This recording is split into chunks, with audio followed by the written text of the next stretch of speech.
Tony আর কতক্ষণ দাঁড়িয়ে থাকবো? শাকিল কখন আসবে? আমিও তো বুঝতে পারছি না এত লেট করছে কেন। আর একটু থামো, ও চলে আসবে। সালমা, ওই দিক দিয়ে কেউ আসছে মনে হয়, লুকিয়ে পড়ো।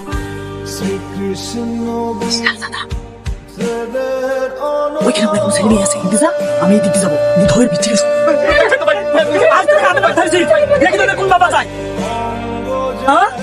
এই তোর বাপ যে লোকের বিচার করে বেড়ায়, তার ছেলে এইসব নোংরা কাজ করে বেড়াচ্ছি। চ, কাল সকালে তোর বিচার হবে। কিসের বিচার? দেখো তোমার যেটা ভাবছি সেটা না। আপনাদের কথা ভুল হচ্ছে। টনির সাথে আমার কোনো সম্পর্ক নেই। এই ছুরি দিস দুটে নি বাপের এইভাবে মান সম্মান ডুবালি। হ্যাঁ, মাটাকে তো আগেই খেয়েছে, এবার বাপটাকে খাওয়া লেগে লেগছে। বাপ গ্রামে মরলি করে বেড়ায়, আর একটা গরিব মানুষের মেয়েকে নিয়ে ছিনিমিনি খেলতে তোমার লজ্জা করেনি? আজ দেখছি মোড়লে এসে ছেলে কি বিচার করে। টনি, ওখানে এই শিক্ষা দিয়েছিলাম, গ্রামে আমার একটা মান সম্মান আছে, সব ধুলিসাৎ করে দিলি।